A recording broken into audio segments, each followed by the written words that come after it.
Salam alaikum. Donc aujourd'hui, j'ai envie de parler d'un truc un peu curieux.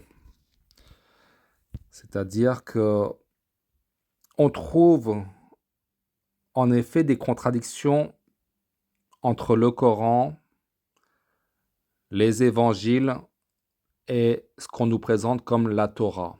Là, j'ai mis les trois livres, on va dire, ça comme ça. Donc, dans le Coran, on va prendre l'histoire de la femme de Pharaon qui va recueillir, ok, on voit la femme de Pharaon qui va recueillir Moussa, hein, qui va adopter Moussa. Maintenant, on va prendre ce qu'on nous présente comme la Torah, donc un deuxième livre. Et là, j'ai pris la version Bible hébraïque. Mais vous pouvez prendre la Bible grecque, la Septante, c'est la même chose, hein, c'est des jumeaux. Tout se ressemble. Et dans la Bible hébraïque, c'est plus la femme de Pharaon, c'est la fille de Pharaon qui recueille, excusez-moi, Moussa. Ok, elle a perçu le berceau. À plusieurs reprises, c'est marqué la fille de Pharaon. Et la réflexion est que normalement, Issa, fils de Mariam, est venu avec un livre qui s'appelle l'Injil pour confirmer la Torah. Par contre, on n'a plus cet Injil, mais on a, d'après ce qu'on nous dit, les paroles d'Issa, fils de Mariam, qui sont contenues dans 4 livres, qui sont les évangiles de Marc, Matthieu, Jean et Luc. Et quand vous regardez de plus près les évangiles, à chaque fois, les évangiles utilisent mot pour mot la traduction de l'Ancien Testament. On va faire un petit jeu comme ça. Admettons que on appelle la Torah l'Ancien Testament. Ok, ça c'est l'Ancien. Là, on va prendre, ça j'ai pris Actes des Apôtres et je vais vous dire pourquoi j'ai pris Actes des Apôtres. Non. Ouais, mais c'est pareil que les évangiles parce que Actes des Apôtres, c'est Luc qui a écrit Actes des Apôtres, ok? L'évangéliste. Donc, on va appeler les évangiles, le Nouveau Testament, le Nouveau Testament, ok? Il y a l'Ancien Testament, le Nouveau Testament, et le troisième livre, le Coran, c'est, on va dire, le dernier testament. Je vais mettre un D, le dernier testament. Le dernier testament corrige le Nouveau Testament. Hein? Il y a plein de récits contradictoires entre le Dernier Testament et le Nouveau Testament.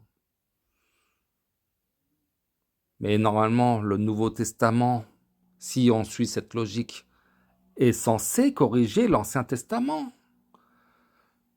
Le Dernier Testament, le Coran, corrige le Nouveau Testament. Le Nouveau Testament aurait dû censé corriger l'Ancien Testament, s'il y a eu environ 300 ans d'écart entre la production de cette Bible hébraïque ou grecque et l'arrivée des évangiles. Soi-disant, il paraît qu'il y a eu 300 ans d'écart. On peut comprendre qu'en 300 ans, il y ait pu avoir des déformations. On ne va pas aller jusqu'à la falsification. Non, des déformations. Mais non, rien.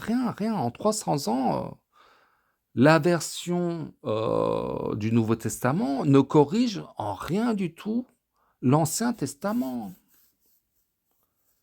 Jésus n'a rien dit sur l'Ancien Testament, sur la Torah de l'Ancien Testament, rien. D'ailleurs, l'évangéliste Luc dit que c'est la fille de Pharaon. Ok?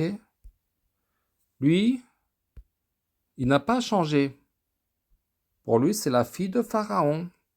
Il reprend la version de l'Ancien Testament. Mais attention, Luc, c'est pas n'importe qui, hein, Luc.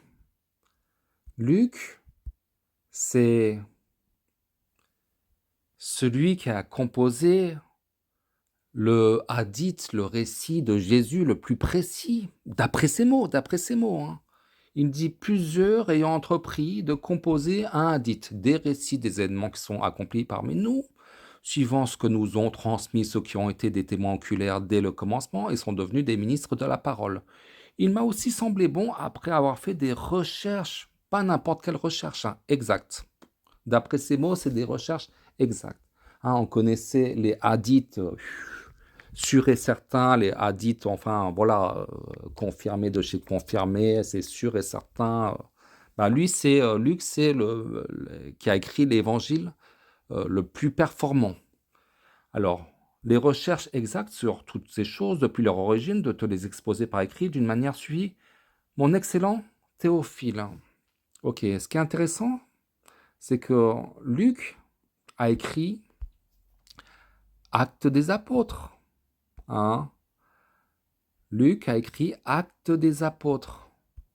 Comment on sait? Parce que le chapitre 1 de Actes des apôtres, c'est Théophile. J'ai parlé dans mon premier livre. Donc, son premier livre, c'est l'évangile de Luc. Hein, de tout ce que Jésus a commencé de faire et d'enseigner dès le commencement.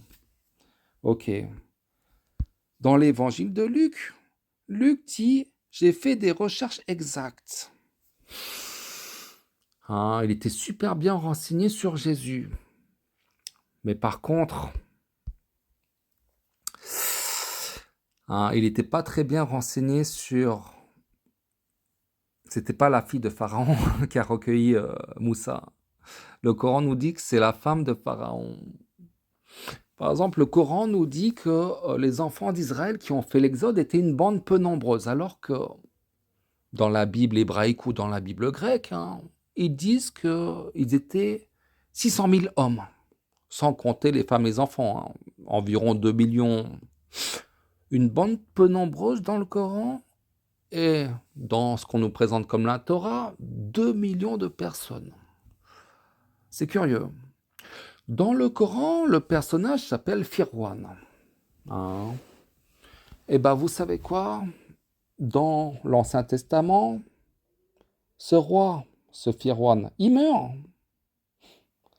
Quand Moïse, dans l'Ancien Testament, il avertit un pharaon, c'est le fils de Pharaon.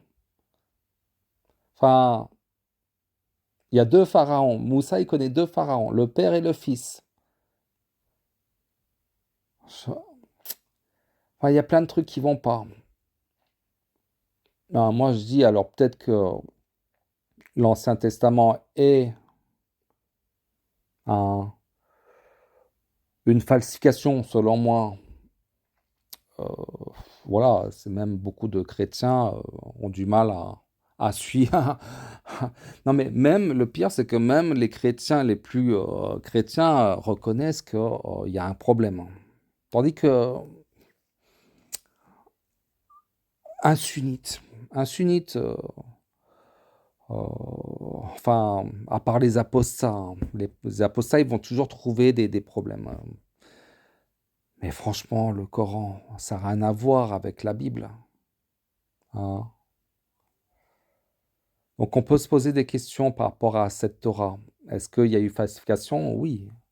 Il n'y a pas eu erreur d'inadvertance. Oh non, tu te rappelles, c'est la fille de Pharaon, la femme de Pharaon, en fait, je ne me rappelle plus, qui a recueilli Moussa. Non, il n'y a pas eu d'erreur d'inadvertance. Hein. Enfin voilà. Je vous dis à bientôt, Inch'Allah. Salam alaikum.